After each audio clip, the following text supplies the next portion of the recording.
The glorious Whitewasher. Saturday morning was come, and all the summer world was bright and fresh and brimming with life. There was a song in every heart, and if the heart was young, the music issued at the lips. There was cheer in every face, and a spring in every step. The locust trees were in bloom, and the fragrance of their blossoms filled the air. Cardiff Hill, beyond the village and above it, was green with vegetation, and it lay just far enough away to seem a delectable land, dreamy, reposeful, and inviting.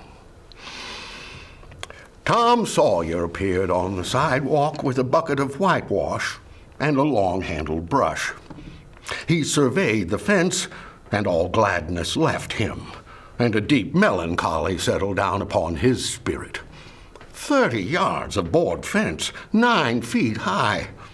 He dipped the brush and passed it along the topmost plank, repeated the operation, did it again, compared the insignificant whitewashed streak with the far-reaching continent of unwhitewashed fence, and sat down on a tree box, discouraged.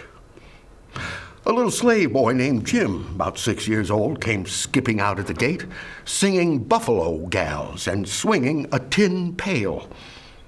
Now, bringing water from the town pump had always been hateful work in Tom's eyes before, but now it did not strike him so, for he remembered that there was company at the pump. White, mulatto, and Negro boys and girls were always there, waiting their turn, resting, trading playthings, quarreling, fighting, skylarking. And he remembered that although that pump was only 150 yards off, Jim seldom made it back with a bucket of water under an hour. And even then, somebody generally had to go after him. So Tom said, "Say, Jim, I'll fetch the water if you'll whitewash some." Jim shook his head, says, "Can't, Moss Tom. Oh, missus, she told me to go along and fetch this water and not stop fooling around with anybody. She says she expect Moss Tom going to ask me to whitewash, so she told me to go along and fetch this water and let her tend to the whitewashing." "Oh, never mind what she says. Jim, give me the bucket. I won't be gone only a minute." "Oh, I dassn't, Moss Tom. Oh, missus, she take and tear the head off me. Indeed she would. She never licks anybody. Whacks him over the head with her thimble. Who cares for that, I should like to know. She talks awful, but talk don't hurt. At leastways it don't if she don't cry. Say, Jim, I'll give you a marble. It's a bully tall, a white alley. My, that's a mighty gay marble, that is, but I's afeard old missus, and besides, if you will, I'll show you my sore toe." Jim was only human, and this attraction proved too much for him. So he took the white marble, set down his pail, and he bent over the toe with absorbing interest while the bandage was being unwound. In the next instant, he was flying down the street with his pail and a tingling rear. Tom was whitewashing with vigor, and Aunt Polly was retiring from the field with a slipper in her hand and triumph in her eye.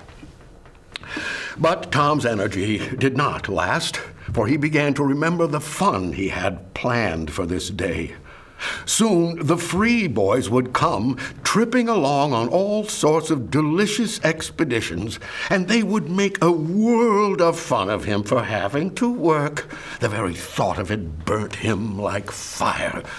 He got out his worldly wealth and examined it.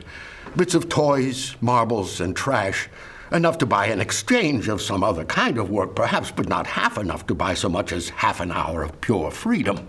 So he returned his straitened means to his pockets, and he gave up the idea of trying to buy the boys.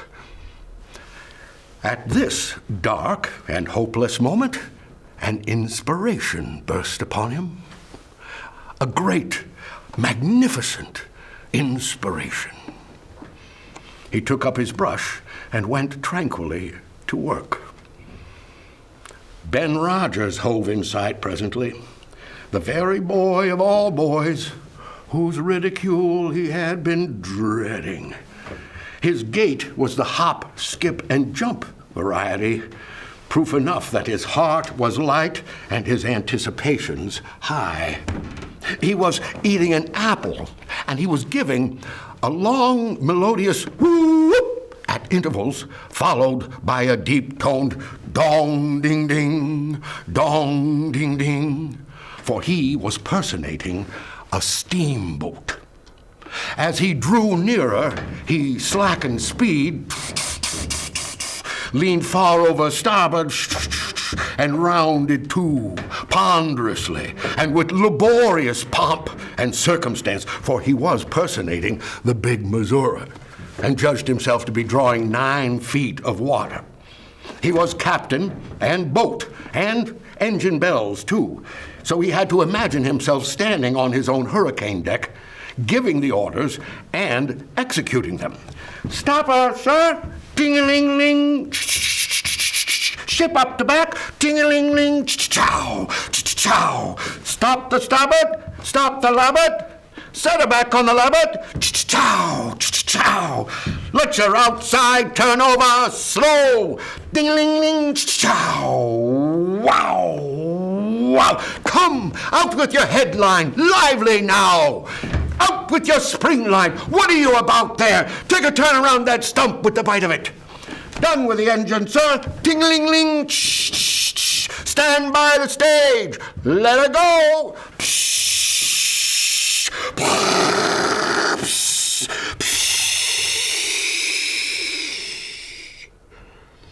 Tom went on whitewashing, paid no attention to the steamboat. Ben stared a moment, then said, "Hi-yi, you're a stump, ain't you?" No answer. Tom gave his brush a delicate sweep, stepped back to catch the effect, then added a touch here and there, then stepped back to note the effect as before. Ben ranged up alongside. Tom's mouth watered for that apple, but he stuck to his work. By and by, Ben said, "Hello, old chap, you got to work, hey?" Tom wheeled suddenly and said, Oh, it's you, Ben. I weren't noticing. Say, I'm going in swimming, I am. Don't you wish you could? 'Cause you'd rather work, wouldn't you? 'Course you would. Work? What do you call work? Why, ain't that work? Huh. Maybe it is. And maybe it ain't. All I know is it suits Tom Sawyer.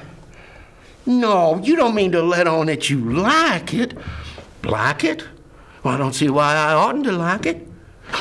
Does a boy get a chance to whitewash a fence every day? This put the matter in a new light. Ben stopped nibbling his apple. Tom dipped his brush, gave it a gracious, wide sweep, and stepped back to note the effect. By and by, Ben said, "Say, Tom, let me whitewash some." Tom considered, was about to consent, but altered his mind. "No, Ben, that wouldn't hardly do, you know. You see, Aunt Polly's awful particular about this fence being right out here on the street and all. But if it was the back fence, I wouldn't mind. And she wouldn't, but yes, sir, she's awful particular about this fence. It's got to be done just so. I don't reckon there's a boy in 1,000, maybe 2,000, that can do it just the way it's got to be done." "No, is that so? Look, give me the brush. Let me just try, Tom." "I'd like to, Ben. Honest Injun, I would, but Aunt Polly, well, you know, Jim wanted to do it. She wouldn't let Jim. Sid wanted to do it. She wouldn't let Sid. Don't you see how I'm fixed? If you was to tackle this fence and anything was to happen to it, I'll be just as careful." "No, Ben. Now, don't. I'll give you the core of my apple. Ben."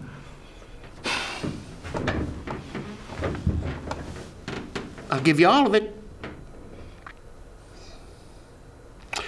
Tom gave up the brush, with reluctance in his face, but with alacrity in his heart. And while the late steamer Big Missouri worked and sweated in the sun, the retired artist sat on a barrel in the shade close by, dangled his legs, munched his apple, and planned the slaughter of more innocents. There would be no lack of material. Boys happened along every little while. They came to jeer, but they remained to whitewash. By the time Ben was fagged out, Johnny Miller bought in for a kite in good repair. And when he played out, Billy Fisher bought in for a dead rat and a string to swing it with.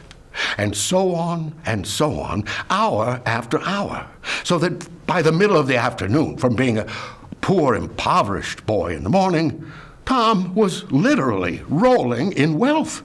He had, besides the things before mentioned, 12 marbles, part of a Jew's harp, a piece of blue bottle glass to look through, a spool cannon, a key that wouldn't unlock anything, a piece of a chalk, a glass stopper of a decanter, a tin soldier, a couple of tadpoles, 6 firecrackers, a kitten with only one eye, a brass doorknob, a dog collar but no dog, the handle of a knife, 4 pieces of orange peel, and a dilapidated old window sash.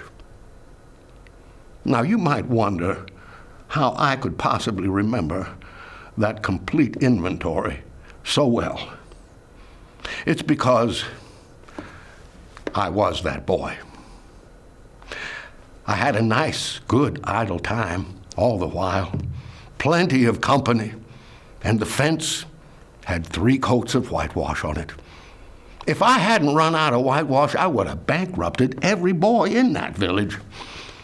I said to myself that it was not such a hollow world after all, for I had discovered an important law of human action, namely that in order to make a boy or a man covet a thing, it is only necessary to make the thing difficult to attain. If I had been the great and wise philosopher that I would grow up to be, I would then have realized that work consists of whatever a body is obliged to do, and that play consists of whatever a body is not obliged to do.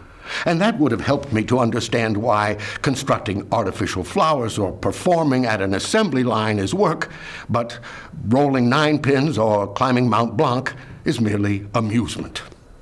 There are wealthy gentlemen in England who drive 4-horse passenger coaches 10 or 20 miles over a daily route in the summer because the privilege costs them considerable money. But if they were offered compensation for their service, well, that would turn it into work, and then they would resign. I mused a while over the substantial change which had taken place in my worldly circumstances, and then I wended toward headquarters to report.